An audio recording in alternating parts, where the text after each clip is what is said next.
बनना तुमको औरों को भी बनाना। देखो इसे कभी तुम व्यर्थ ना गवाना। बाबा ने दिया हमको अनमोल खजाना।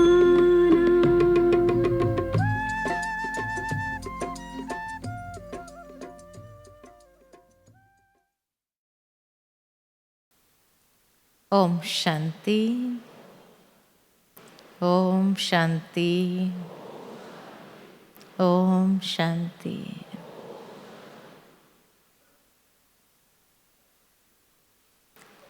बाबा के इस सीजन के अनमोल मधुर महावाक्य हम सभी ने सुने, और इस साल बाबा ने जैसे समय का इशारा, समय की समीपता बताते हुए हम बच्चों को यही प्रेरणा दी कि बच्चे व्यर्थ से मुक्त हो जाओ। प्रैक्टिकल भी देखा गया है कि इस संसार के अंदर इस समय बहुतों का व्यर्थ संकल्प ज्यादा चलता है। बाबा के महावाक्य जब साकार के भी सुनते हैं तो उसमें बाबा ने कई बार यही कहा कि जब से बाबा के बने हमने इसी ऊर्जा को जो व्यर्थ की ओर जा रही थी उसी को थोड़ा सा कंट्रोल किया। जिस हिसाब से दुनिया वालों का चलता है उस हिसाब से नहीं चलता है। ब्राह्मण आत्माएं साधारणता में भी आ गई, लेकिन जैसे ही ये संकल्प शक्ति को हमने एक दिशा दिया, समर्थ की ओर उसको लगाना चाहा, बाबा को याद करते रहे, तो बाबा कई बार कहते हैं कि बच्चे तुम कौड़ी से हीरे तुल्य बन गए। माना इस एक खजाने को ही थोड़ा सा ट्रांसफर करने पर भी हम कौड़ी से हीरे तुल्य बन जाते हैं। तो सोचो जब संपूर्ण ट्रांसफर कर लेंगे तो कैसे बन जाएंगे। इसलिए कहा कि वर्तमान समय की पुकार यही है कि अब हम अपने समर्थ स्वरूप को इमर्ज करें, समर्थ संकल्प चलाएं। कई बार बच्चे चार्ट रखते हैं और उसमें अपने आप को जब देखते हैं आज कोई व्यर्थ नहीं चला, कोई ऐसा पाप कर्म भी नहीं हुआ, उसी में खुश हो जाते हैं। लेकिन अगर व्यर्थ नहीं चला, नेगेटिव नहीं चला, तो साधारण तो चला, उससे भी तो कोई प्राप्ति नहीं हुई। लेकिन जब ये हम चेक करने लगते कि मेरा समर्थ कितना चला, शक्तिशाली कितना चला, तब बैटरी चार्ज होने लगती है, या अंदर अपने आप में भरपूरता का अनुभव करते हैं। तो आज के युग की सबसे बड़ी चैलेंज अगर ब्राह्मणों के लिए है, सबसे बड़ी चुनौती, तो वह है व्यर्थ से मुक्त होने की। क्योंकि जब से दुनिया के अंदर ये सोशल मीडिया विकसित होने लगा, व्हाट्सएप आया, इंस्टाग्राम आया, फेसबुक आया, अनेक और भी चीज़ें जैसे जैसे निकलती गई, तो कई बच्चे उसी को देखते रहते हैं और उसको देखते देखते कितना टाइम निकल जाता है पता ही नहीं चलता है। तो व्यर्थ को बढ़ावा देने के साधन बहुत है। कुछ समय पहले एक बूढ़ी माताजी मिली थी, 85 साल की। मुझे कहने लगी कि मेरा व्हाट्सएप नहीं चल रहा है। मैंने कहा अच्छा हुआ ना माताजी नहीं चलता है तो बाबा के घर में आए हैं, तो बाबा जो खजाना दे रहा है उसको लेना चाहिए, ये लेना चाहिए। तो मुझे कहने लगी कि नहीं बेटा, इसमें बहुत अच्छी अच्छी चीजें भी आती है। मैंने कहा क्या आता है? बहुत अच्छे अच्छे सुवाक्य भी आते हैं, ज्ञान की बातें भी आती है। तो वो सब बंद हो गया है। तो मैंने कहा आपकी मेमोरी भर गई होगी। तो कहा अच्छा, तो अभी क्या करना पड़ेगा? मैंने कहा और महंगा फोन लेना पड़ेगा, इससे भी महंगा फोन लेना पड़ेगा। बोले क्यों? मैंने कहा तभी तो ज़्यादा मेमोरी मिलेगी ना उसमें, तभी तो ज़्यादा आप उसको मिटाना नहीं चाहती हो, रखना चाहती हो, तो फिर कैसे रखेंगे? तो महंगा फ़ोन होगा तभी तो नहीं मिटाया सकेंगे, नहीं मिटेगा और रहेगा आपके पास। बोले फिर वो कितने का आता है? तो मैंने कहा वो तो बड़ा महंगा होगा, वो तो पता करना पड़ेगा आपको कितनी मेमोरी वाला चाहिए। कहने का भावार्थ मेरा ये है कि बाद में वो माताजी मेरी कहने लगी कि ऐसा है, ये बात तो सही है कि वो जरा सा आवाज करता है ना, टिंग बोलता है ना, योग टूट जाता है। पता नहीं किसका मैसेज आया देखूं, तो योग में बैठी होती हूँ ना, वो टिंग आता है तो भी मेरे को ध्यान उसमें चला जाता है और मैं खोल करके देखने लगती हूँ। अभी जब कुछ दिनों से नहीं चल रहा है तो योग लग रहा है, तो बहुत समय खा जाता है। और व्यर्थ को चलाने के लिए बहुत साधन आजकल बन गए हैं। बाबा कहते हैं कि ये साइंस के साधन आप लोगों के लिए उपयोगी सिद्ध हो गए। हाँ, मुरली के लिए कि जब कोई अच्छी क्लासेस आती है उसके लिए, परंतु फिर आदत लग जाती है जो और चीज़ों में चला जाता है टाइम, तो कितना टाइम चला जाता है। इसीलिए बाबा कहते हैं कि बच्चे ये साधनों को भी जब यूज़ करो तो मालिक बन के यूज़ करो, उसके गुलाम नहीं बन जाओ। ये साधन हमारे लिए ही है, हमारी उन्नति के लिए है, परंतु जब मालिक बन करके उसका प्रयोग किया तो अगर उसके गुलाम बने तो ये बहुत समय हमारा खा जाएगा और व्यर्थ से मुक्त होना बहुत मुश्किल होगा। दूसरी बात कि जो व्यर्थ संकल्प चलता है उसका कारण क्या?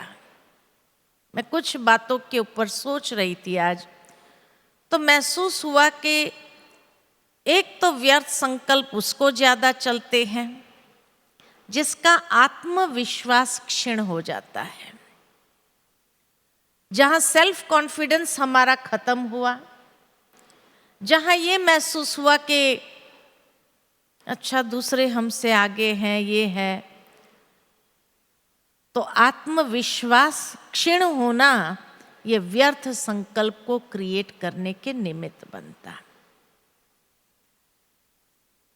तो बाबा ने हम बच्चों को सबसे बड़ा स्वमान दिया है, आत्मविश्वास को पुनः जागृत करने का।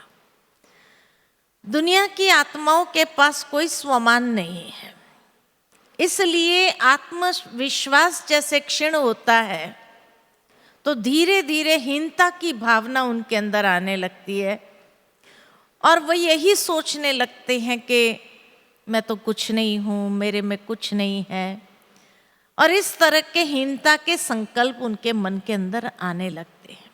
तो जरूर है व्यर्थ ज्यादा क्रिएट होंगे। लेकिन बाबा ने हम बच्चों को कहा, जब भी आपका आत्मविश्वास क्षीण हो तो कोई न कोई श्रेष्ठ स्वमान अपने लिए ले लो और सारा दिन उस स्वमान में स्थित होने का अभ्यास करो।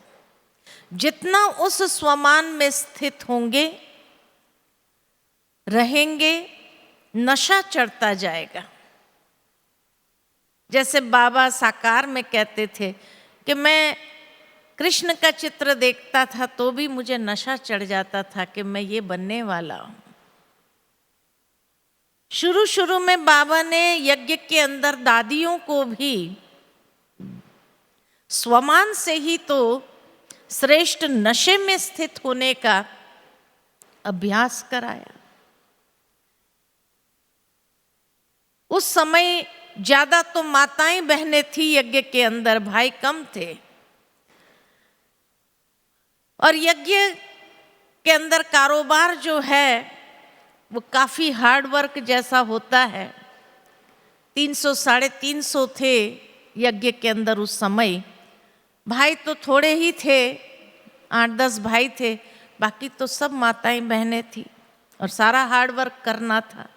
तो उस समय बाबा ने उन लोगों को स्वमान यही दिया, मैं चतुर्भुज हूं।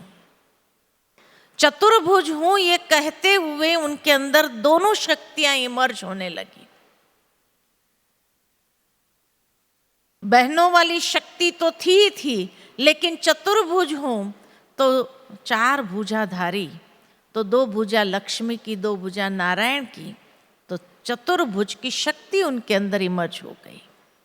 दादियाँ कभी कभी अपना अनुभव सुनाते थे, जब खास करके मनोहर दादी जी के पास जब बैठते थे तो मनोहर दादी जी यही बात सुनाती थी कि बाबा जब हमें ये स्वमान देता था और उसमें अभ्यास करने के लिए कहता था तो हमारे अंदर इतनी पावर आ जाती थी और हम असंभव को संभव करने की ताकत रखते थे। तो इसीलिए दुनिया के अंदर जहाँ लोगों का आत्मविश्वास क्षीण होते हीनता की भावना में आ जाते हैं, वहाँ बाबा ने हमारा आत्मविश्वास जगाने के लिए श्रेष्ठ स्वमान में हमें स्थित किया, उसका अभ्यास कराया और असंभव को संभव करने की ताकत रख देते थे। तो व्यर्थ से मुक्त होने का पहला तरीका है स्वमान में स्थित हो जाओ। दूसरी बात कि जब व्यर्थ संकल्प चलता है तो उसका दूसरा मुख्य कारण ये होता है कंपैरिजन, एक दूसरे के साथ अपनी भेंट करना। देखो ये तो कितना आगे है, ये तो कितने अच्छे हैं और हमारे अंदर तो ऐसी कोई बात ही नहीं है, हम पीछे रह जाते। तो कंपैरिजन करना आरंभ करते हैं।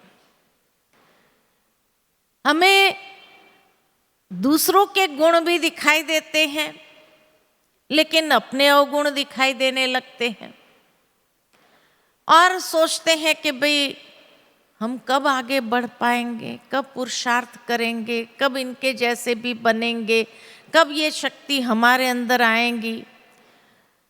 जब दूसरों के साथ भी हम अपनी कंपैरिजन आरंभ करते हैं तभी भी बहुत व्यर्थ चलता है। इसीलिए बाबा ने हम बच्चों को उसके लिए जो विधि बताई है वो विधि यही बताई है कि बच्चे इस ड्रामा के अंदर हर आत्मा का अपना अपना पार्ट है, हर आत्मा की अपनी अपनी विशेषता है, उसके अंदर वो विशेषता है तो स्वयं में कौन सी विशेषता है उसको पहचानो। जब हम स्वयं की विशेषता को देखते हुए उसको पहचान करके उसको विकसित करेंगे तो हमारा पार्ट भी यूनिक होगा। इस ड्रामा के अंदर कोई भी 2 आत्मा का पार्ट एक जैसा नहीं है, हर आत्मा यूनिक है। ठीक इसी तरह ये ब्राह्मण परिवार के अंदर भी हर आत्मा यूनिक है, क्योंकि हर एक से बाबा को अपने तरीके से सेवा का कार्य कराना है, नई सतयुगी दुनिया की स्थापना का कार्य कराना है, तो उस हिसाब से उसके अंदर वो विशेषता है। तो अपनी विशेषता को पहचानो।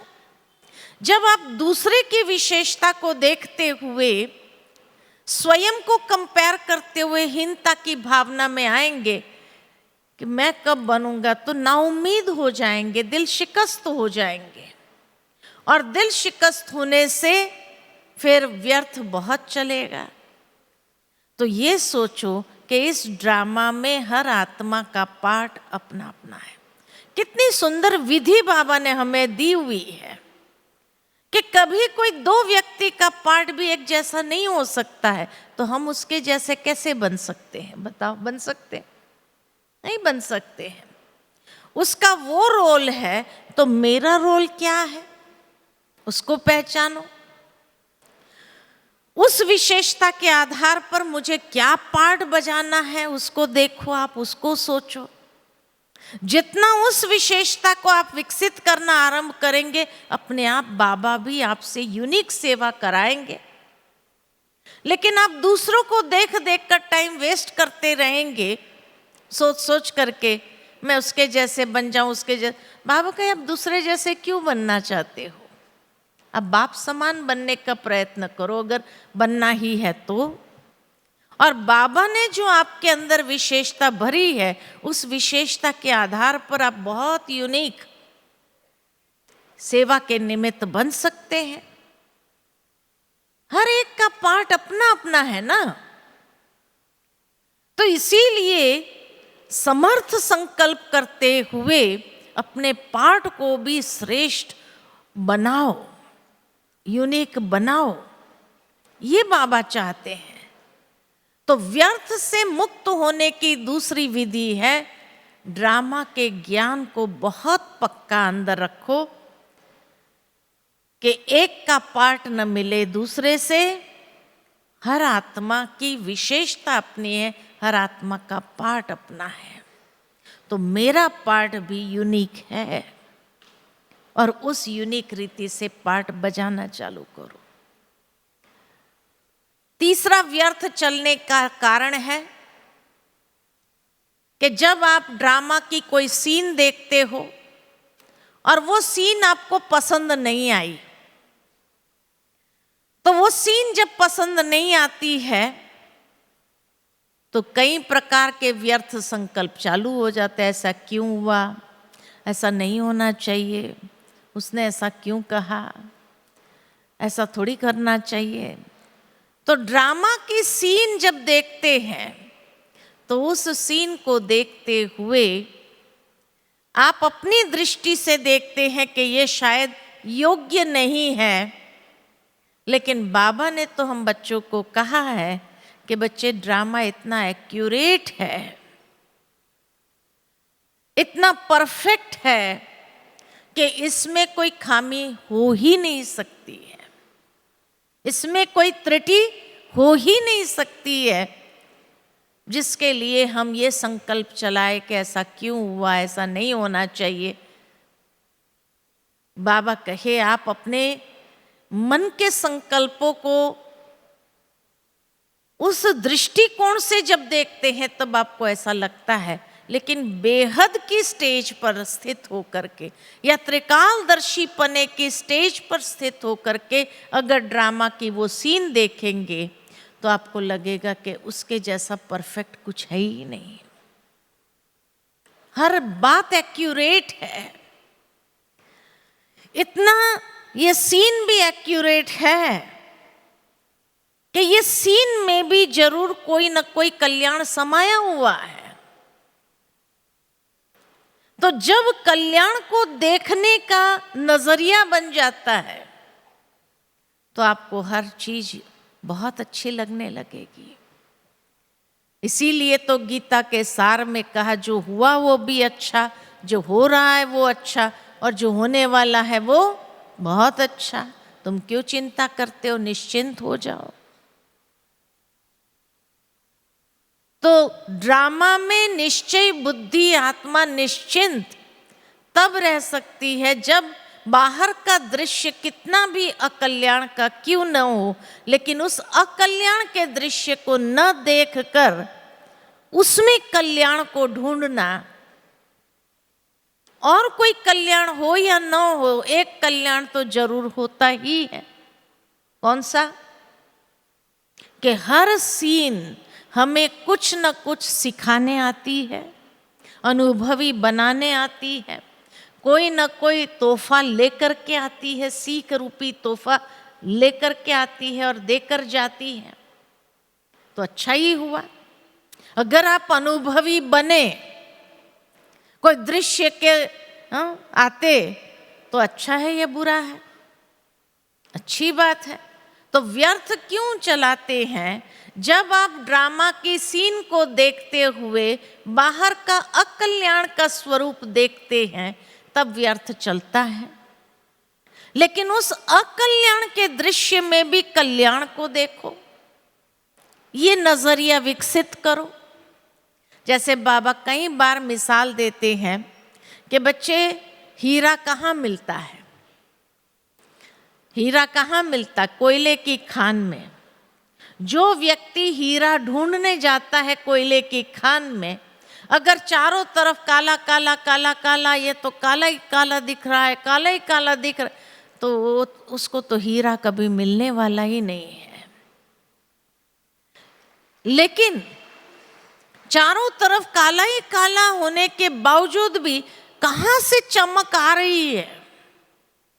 वो लाइट जो उसने पहनी होती है, वो कहाँ ऐसे टकराती है और कहाँ से चमक आती है, वो फ्लैश कहाँ से आ रही, उसको ढूंढने का प्रयत्न करता है। और जैसे ही वो चमक दिखी कि तुरंत वो आशावादी, देखो एक हीरा मिल गया मुझे, यहाँ मिला। ठीक इसी तरह बाबा कहे, चारों तरफ अगर ड्रामा की सीन में अकल्याण के दृश्य नजर आ रहे हो, काला ही काला नजर आ रहा है, लेकिन उसमें भी वो कल्याण की चमक कहाँ है, उसको अगर आप खोज करेंगे तो व्यर्थ चलेगा या समर्थ चलेगा? समर्थ चलना शुरू हो जाएगा। इसीलिए बाबा ने इसी सीजन की एक मुरली में कहा कि व्यर्थ भी एक प्रकार की इम्प्योरिटी है। व्यर्थ भी एक प्रकार की इम्प्योरिटी है। ये बताता है, जैसे ही व्यर्थ चलता है मना, आपके पास मुरली के मनन चिंतन का खजाना कम है। मुरली भले रोज सुनते हैं, लेकिन मुरली है समर्थ संकल्पों का खजाना। एक है मुरली सुनना, दूसरा है मुरली को स्वरूप में लाना। तो इसका मतलब सुन लिया, स्वरूप नहीं बने। जब स्वरूप नहीं बनते हैं तो उस खजाने को अपना नहीं बना सकते। लेकिन जितना मुरली को सुनते हुए, उसका मनन करते हुए उस खजाने को हम अपना बनाते हैं, तो अपना बनाने से वो समर्थ का खजाना जब हमारे पास होता है तो मन के अंदर व्यर्थ संकल्प चलने का कोई मार्जिन ही नहीं। तो मार्जिन क्यों है? क्योंकि हम मनन चिंतन नहीं कर रहे, इसलिए मार्जिन है। जिस तरह बाबा कहे कि कोई बिजनेसमैन होता है, बहुत बिजी रहता है, तो उसके पास फालतू सोचने का टाइम नहीं होता है। ठीक इसी तरह बिजनेसमैन बन जाओ, ज्ञान रत्नों से ऐसा खेलो। आज जैसे बाबा की मुरली सुनी, तो बाबा की मुरली में कौन सी बातें बाबा ने हम बच्चों को दी, उसका मनन चिंतन करो, बिजी हो जाओ। बिजनेसमैन बन करके वो दान करना शुरू करो, किसी न किसी को सुनाओ कि आज बाबा ने क्या सुनाया। मान लो कि क्लास में कोई भाई बहन आज कोई कारणवश नहीं आ सके, आप उनको सुनाओ मुरली की पॉइंट, तो आपका भी रिवाइज हो जाता है, रिपीट हो जाता है, और उसको भी दे देते हैं, दान कर देते हैं। जैसे बाबा ने संडे की मुरली में कहा, महासहयोगी बन जाओ, महादाता बन जाओ। तो महादाता बन करके, महासहयोगी बन करके, पता नहीं किसको कौन सी बात आज की मुरली की लग जाए, तो बिजी रहो। जितना ज्ञान रत्नों के खजानों के साथ आप बिजी रहेंगे तो माया व्यर्थ संकल्प चलाने के लिए आ नहीं सकती है। लेकिन अगर मन बुद्धि को फ्री छोड़ा है, तो मन बुद्धि को फ्री छोड़ने से तो व्यर्थ रूपी माया स्वतः अटैक करने लगेगी। अटैक तो क्या, तूफान खड़ा कर देंगे। और जैसे तूफान खड़ा करती है, मन बुद्धि की शक्ति उसमें व्यर्थ जाने लगती है, लीकेज होना शुरू हो जाता है। अब आपने अपनी अवस्था बनाई, बहुत मेहनत करके अमृत वेले उठे, मुरली क्लास किया, श्रीमत के हिसाब से हर कदम सुबह से लेकर चलते आए 10-11 बजे तक। इतना अच्छा दिन की शुरुआत हुई, इतनी अच्छी अवस्था आपने बनाई यहाँ तक। लेकिन 11 बजे के बाद कोई ऐसा घटना घटी, ऐसी बात सुनी, ऐसा हुआ, ऐसा संग मिल गया जिसने व्यर्थ सुना दिया आपको, और वो व्यर्थ सुना करके आपके मन को हलचल में ला दिया, तो सारा जो आपने जमा किया हुआ है यहाँ तक, सारा लीकेज होना शुरू हो जाता है। और लीकेज होते होते वो अवस्था कहाँ आ जाती है, यहाँ आ जाती है। फिर कहते पता नहीं, बहुत अच्छा दिन तो आरंभ हुआ था, लेकिन शाम तक देखते हैं तो अपनी खुशी कहाँ गायब हो जाती है। व्यर्थ चलाते हैं, व्यर्थ ही तो सबसे बड़ा लीकेज है।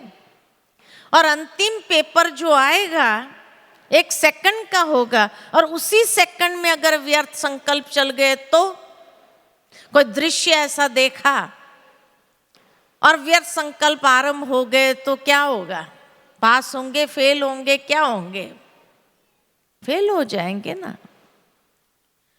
तो इसलिए बाबा कहते हैं कि बच्चे बिजी रहो, बिजनेसमैन बनो और ज्ञान रत्नों को बांटना शुरू करो, शेयर करो।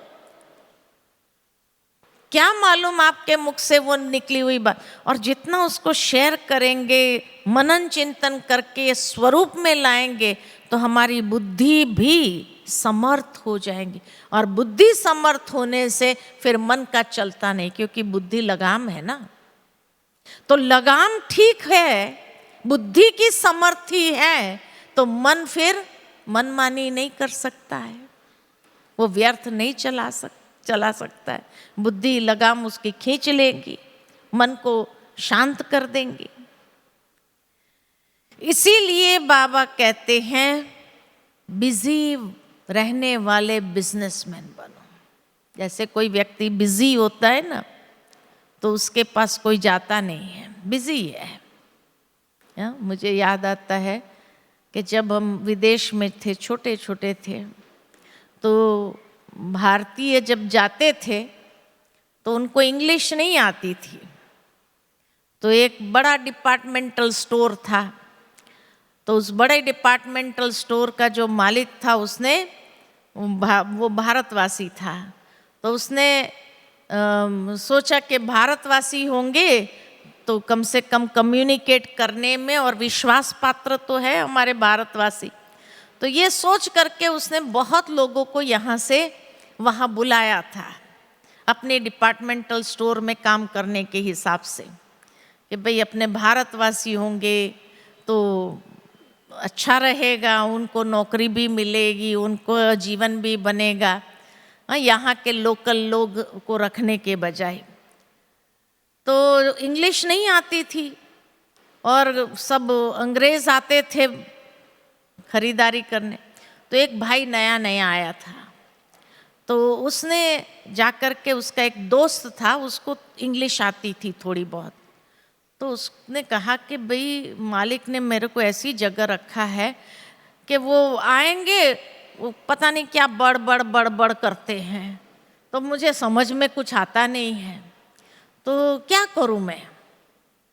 तो उसका जो साथी था उसने कहा कोई बात नहीं, देखिए तेरा डिपार्टमेंट है, ये मेरा डिपार्टमेंट है, तो जब कोई आएगा तो तुम नीचे ऐसे ढूंढना चालू करना, नीचे ढूंढना चालू करना और खाली इतना बोलना, आई am busy, I am busy, बस इतना सीख ले एक लाइन। तो उसने ये सीख लिया, ठीक है। तो जैसे ही कोई अंग्रेज आते थे ना तो नीचे ढूंढने शुरू करता था और बोलता था आई एम बिजी, आई एम, तो वो कहा वहां से मेरे पास आ जाएंगे, जब मेरे पास आ जाएंगे तो मैं उसको हैंडल कर लूंगा। तो कहा ठीक है, ये तो युक्ति ठीक है। कहा लेकिन अगर तेरे पास नहीं आए, वहां खड़े रहे तो क्या बोलने का?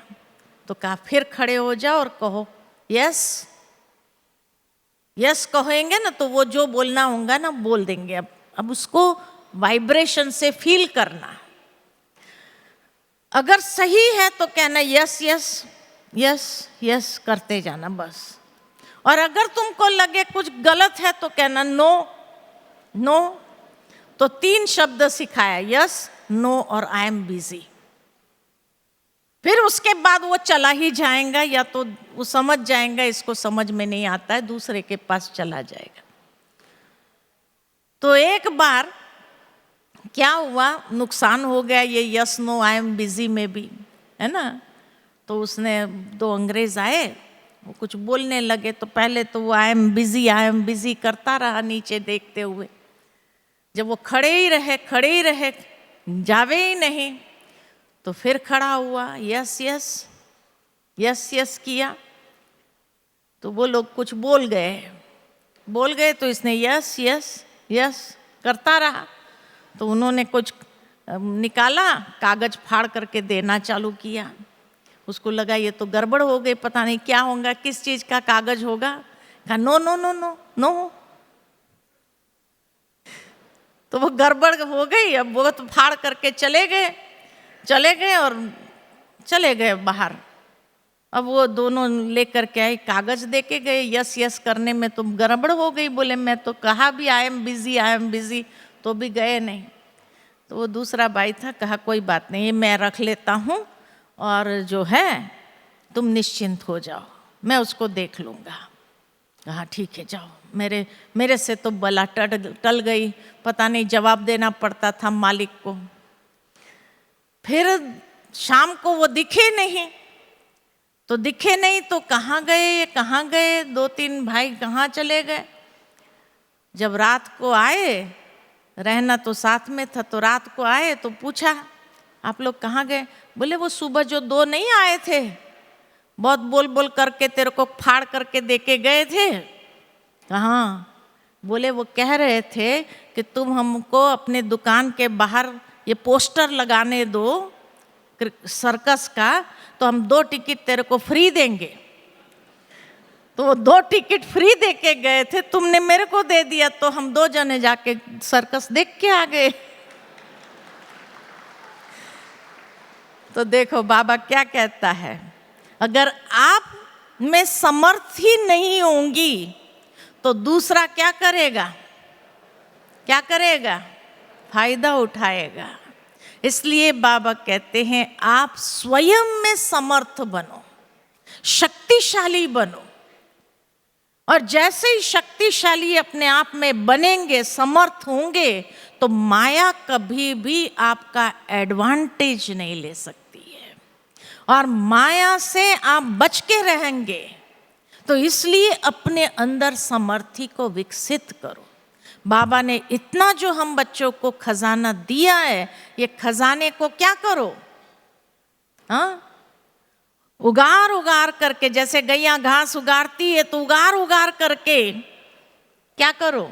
शक्ति उसकी महसूस करो, और उस शक्ति को अपने अंदर अनुभव करो, है ना। बाकी व्यर्थ जो चलता है, तो उसके लिए अपने अंदर कोई प्लानिंग तो करनी पड़ेगी। तो नए साल के अंदर क्या प्लानिंग करें? कई बार हम देखते हैं कि बाबा के बच्चे आते हैं बाबा के घर में, और नए साल पर नए संकल्प तो अंदर लेते ही है, पुरुषार्थ के लिए, नवीनता लाने के, संकल्प तो अंदर लेते ही है, और जब संकल्प लेते हैं तो बाबा को पत्र लिखते हैं, चिट्ठी लिखते हैं, बाबा आज से मैं ये कमजोरी, जो कमजोरी के कारण व्यर्थ बहुत चलता है, तो ये कमजोरी यहाँ छोड़ के जाते, लिखते हैं ना ऐसा।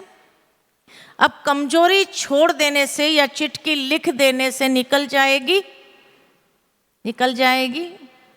मान लो कि यहाँ अंधेरा है, अब कोई आकर कहे अंधेरे को बाहर निकालो, निकलेगी?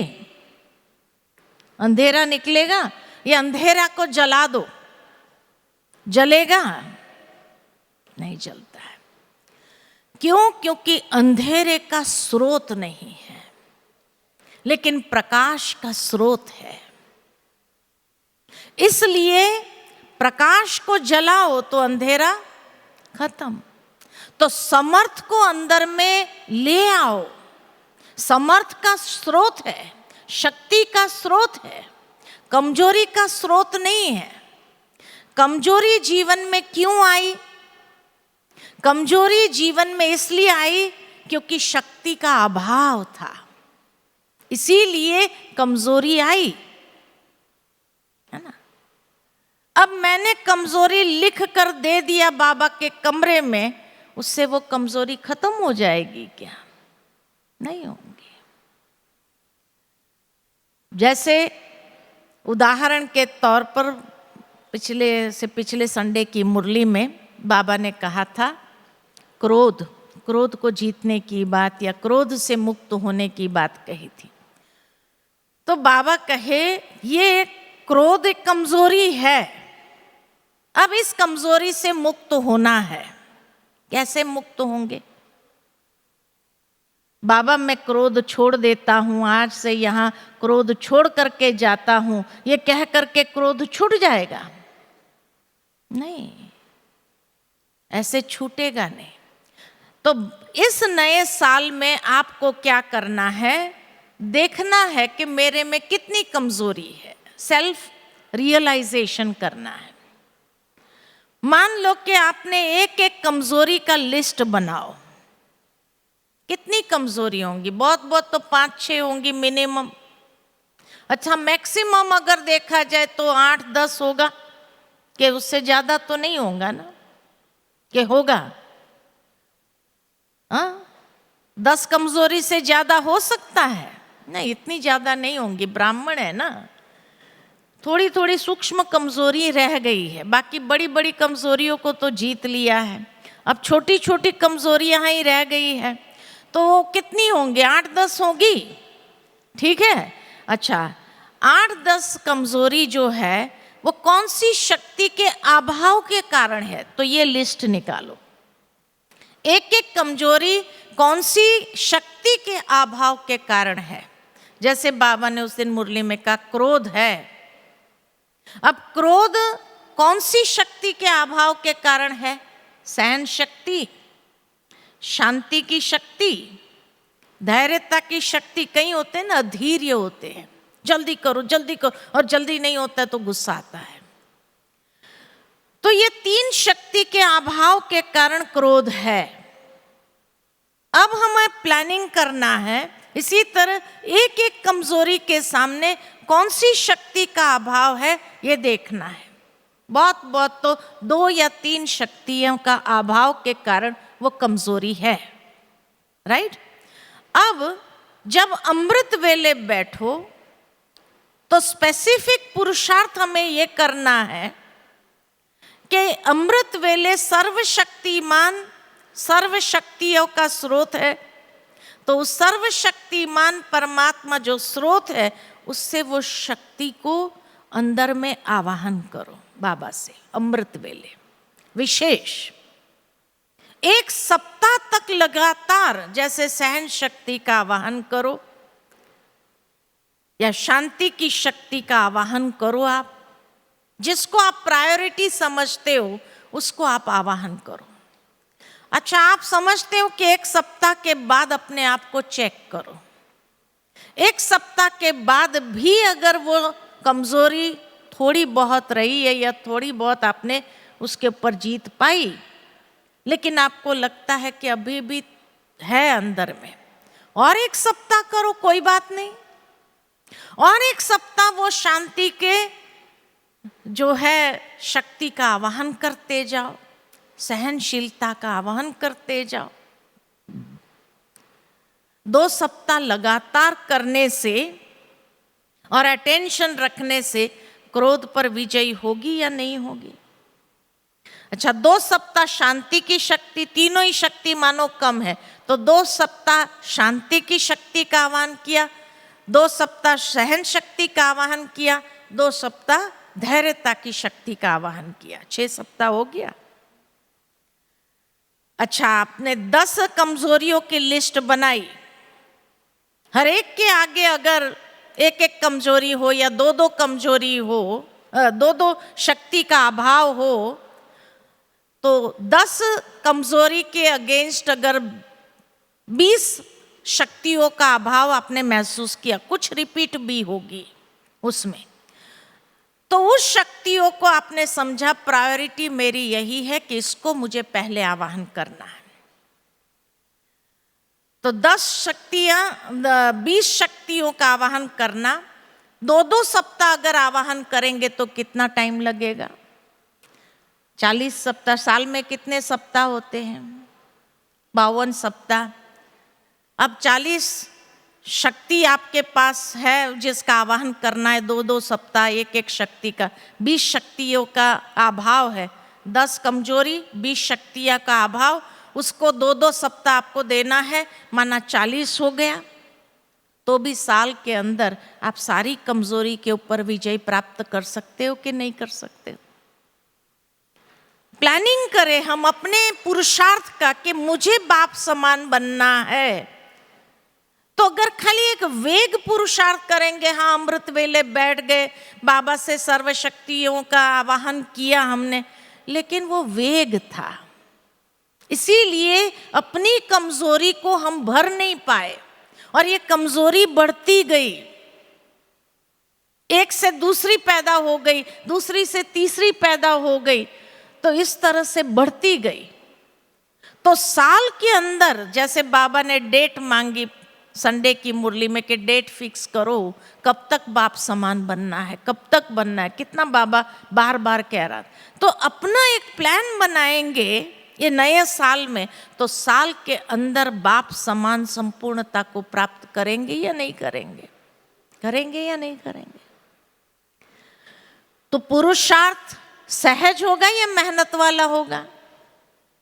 नहीं तो क्या होता है, तंग होते रहते हैं, अपनी कमजोरियां बार बार उभरती है और वो कमजोरियों के कारण व्यर्थ संकल्प चलता है। तो जो पुरुषार्थ करके यहाँ तक पहुँचे, फिर लीकेज होकर यहाँ आ गए, फिर दूसरे दिन मेहनत करके यहाँ तक पहुँचे, फिर नीचे आ गए। कब तक ये मेहनत करते रहेंगे? बाबा भी कहते हैं मैं अभी मेहनत देख नहीं सकता हूँ, बच्चों की मेहनत वाला पुरुषार्थ देख नहीं सकता है। तो इसीलिए अपना प्लानिंग करना है कि एक एक कमजोरी के ऊपर कैसे विजयी आत्मा मुझे बनना है। रोज अपने मस्तक पर बाबा से विजय का तिलक, सफलता का वरदान ले लो, और जैसे ही आप उसके ऊपर विजयी होंगे इतना हल्कापन लगेगा, और आपका पुरुषार्थ यहाँ तक जो आया है, दूसरे दिन इधर से इधर तक जाएगा, तीसरे दिन इधर से इधर तक जाएगा। वो व्यर्थ का लीकेज समाप्त हुआ, तो जो नीचे उतर जाते थे वो नीचे उतरना बंद हो जाएगा। और इस तरह से अपनी उन्नति करते जाएंगे। जैसे जैसे उन्नति करते जाएंगे तो बाबा के साथ की आपकी प्रीत, लगन बढ़ती जाएगी, और उस लगन में मगन होना फिर आसान होगा। तो युद्ध वाले योगी नहीं बनना है, युद्ध करने वाले योगी नहीं बनना है, मेहनत वाले योगी नहीं बनना है, लेकिन प्लानिंग से समर्थ आत्मा बन करके, शक्तिशाली बन करके मोहब्बत में समाते जाओ, खोते जाओ, और देखो आप रेगुलर में फिर धीरे धीरे धीरे धीरे उन्नति को प्राप्त करते रहेंगे। और इस साल के अंदर बाप समान बनना क्या होगा? संभव होगा कि नहीं होगा? होगा। तो इस तरह से अपने पुरुषार्थ की एक विधि बनाओ, है ना। मुझे ये कमजोरी को मिटाना है, कमजोरी को मिटाना है, बाबा मुझे शक्ति दो, है ना। किसको शक्ति दे रहे हैं? कई बाबा के बच्चे बहुत भोले होते, बाबा ये कमजोरी मिटाना है, क्रोध है मेरे अंदर, क्रोध को मिटाने के लिए शक्ति दो, शक्ति दो। अब शक्ति जो ले रहे हैं किसको मिल रही है? क्योंकि क्या है, कौन सा स्वरूप है? क्रोध का स्वरूप है। क्रोध को खत्म करना है, ये दिमाग में है। लेकिन क्रोध के अगेंस्ट शांति है। तो ये सोचो मैं शांत स्वरूप आत्मा हूं, बाबा की शक्ति जो मुझे मिल रही है ये मेरे शांति के स्वरूप को मिल रही है, तो क्रोध के ऊपर विजय होगा। क्रोध का स्वरूप अगर सामने लाएंगे, बाबा की शक्ति मिल रही, तो क्रोध बढ़ेगा या कम होगा? क्रोध और शक्तिशाली बनेगा या कम होगा? बताओ। तो अपना कौन सा स्वरूप इमर्ज रखते हैं? अगर मुझे क्रोध को जीतना है तो अपने शांति वाला स्वरूप इमर्ज रखना चाहिए, ठीक है ना।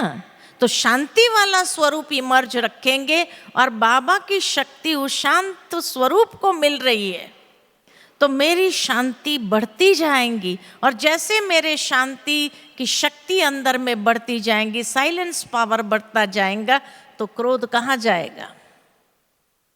क्रोध के संस्कार मर्ज हो जाएंगे, वो कमजोरी वाले संस्कार मर्ज हो जाएंगे आधा कल्प के लिए। फिर आधा कल्प के बाद वही मर्ज होगा, लेकिन तब तक तो मर्ज हो जाएगा। और अपने दैवी संस्कारों को क्या करो? इमर्ज करो। शांति के, प्रेम के, खुशी के, उमंग उत्साह के, ये संस्कार को इमर्ज करो आप। और बाबा की शक्ति जो देनी है वो पॉजिटिव संस्कारों को दो, नेगेटिव संस्कार को नहीं, नहीं तो वो पावर बढ़ जाएगा। इसलिए कहते पहले इतना गुस्सा नहीं आता था, आजकल बहुत आने लगा है। क्यों आने लगा है? क्योंकि गलत जगह आप शक्ति का आवाहन कर रहे हैं, गलत स्वरूप को आवाहन कर रहे हैं, उसको शक्ति दिला रहे हैं। तो व्यर्थ से मुक्त होने की विधि है कि अपने समर्थ स्वरूप को जागृत करो, अपने समर्थ स्वरूप को इमर्ज करो, अपने अनादि स्वरूप को इमर्ज करो और उस स्वरूप में अपने आप को स्थित करो। उस स्वरूप से आप अपनी कर्मेंद्रिय को यूज करो, तो व्यर्थ चलने का मार्जिन नहीं होगा। कमजोरी वाला स्वरूप इमर्ज नहीं करो। जैसे ही आपके समर्थ स्वरूप विस्मृत हो जाएगा, तो कमजोरी वाला स्वरूप इमर्ज होगा, तो क्या होगा? वही कार्य करने लगेगा, ठीक है। तो ये विधि है इस नए साल में अपने लिए। मुझे बाप समान बनना है, तो मुझे बाप समान बनना है, कैसे बनना है? ये विधि को एक अपनाओ, तो जल्दी सहज ही बाप समान स्थिति हमारी होने लगेगी, ठीक है। अच्छा, ओम शांति।